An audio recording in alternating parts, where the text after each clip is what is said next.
Everyone knows that interest rates have a direct relationship to stocks, but sometimes investors have a hard time really seeing a true one-to-one correlation. Today, I'm going to show you one that has popped up in the last few weeks that is easy to see and something to take notice on in today's market brief.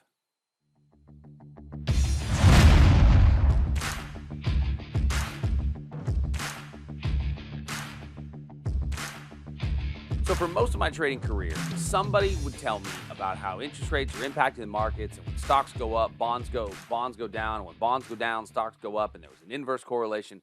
And frankly, I always found it to be difficult to follow and hard to see.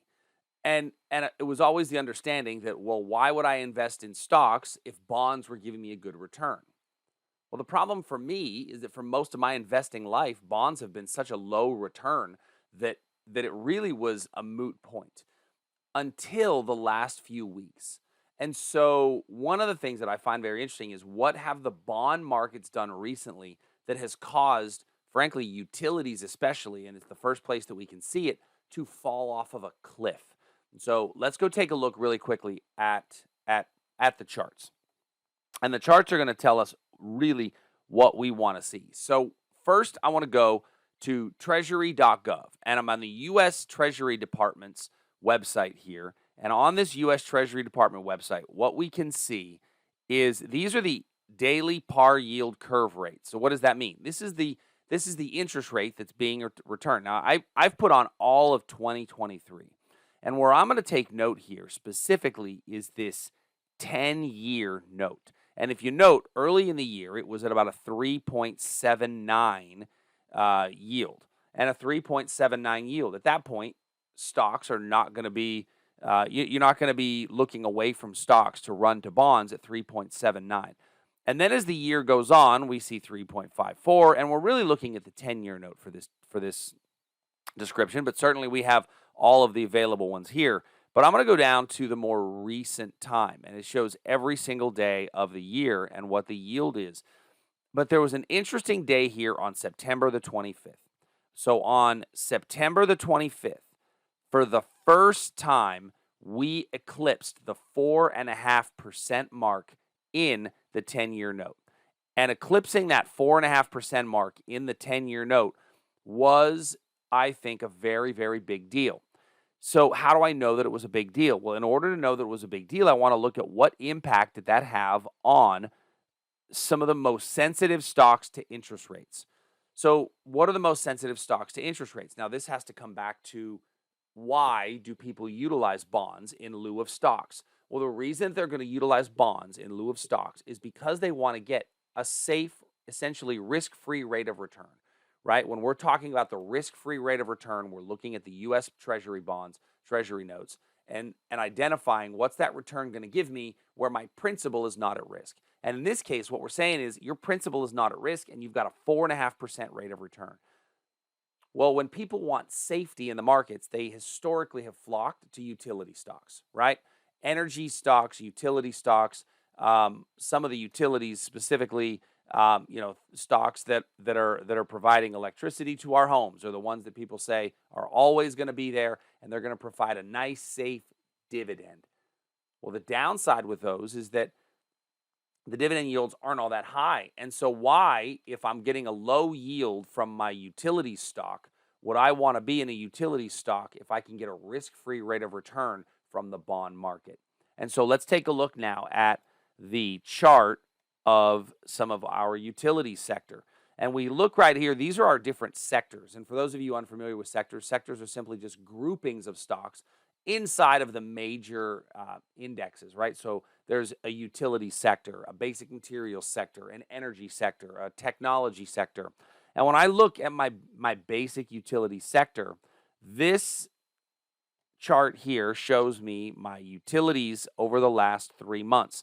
Now, the yellow here represents the S&P in general, and the red and green represent the utilities sector. So you notice here that utilities have really started to fall off of a cliff, especially in the last few days. If I look at this I'm looking at the last 3 months, but if I look at the last year, we're very clearly able to see that while the S&P over the last year is up 12.7%, Utilities are down 15.67%. So the utilities have been relatively weak to the market in general, but really paying attention to what has happened at this level right here, just in the last few trading days. And lo and behold, it starts on September the 26th. So on September the 26th, we saw an extreme decline in overall market value of the utilities. Well, that corresponds almost perfectly to the day after that we first reached that 4.5% mark in our yield. So that 4.5% mark was a sweet spot where investors, and when I'm talking investors, what I'm really talking about are maybe more of the institutional investors that are looking to have safe investments overall, have said, you know what, we're going to start dumping some of these utility stocks because we believe that I'd rather just get the risk-free rate of return, which is afforded to me once we got over the 4.5%.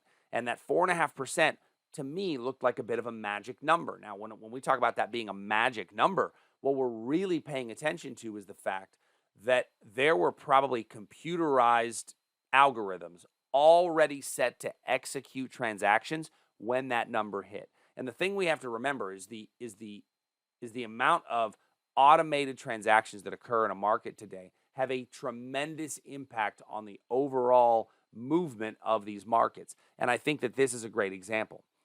So now you have to ask yourself as an investor, what's next, right?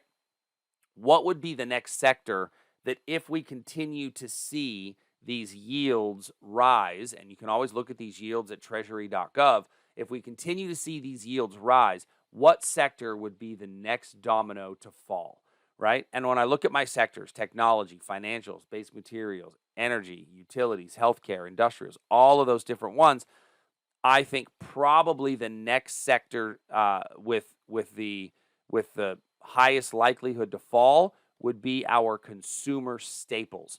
In my mind, consumer staples would be the next sector that is most likely to follow through on what on what utilities has already started to do.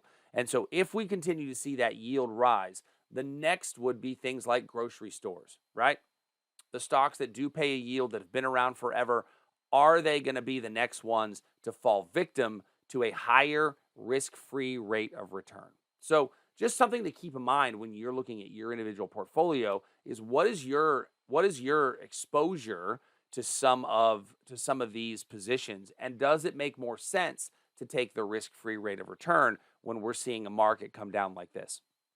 Last week we talked about how the 20-week moving average, we've crossed below that, and that's an important weekly moving average for investors. And if you don't remember that, go take a look at the videos in the channel at the YouTube channel for Traders Army, and we can show you exactly what we mean by that.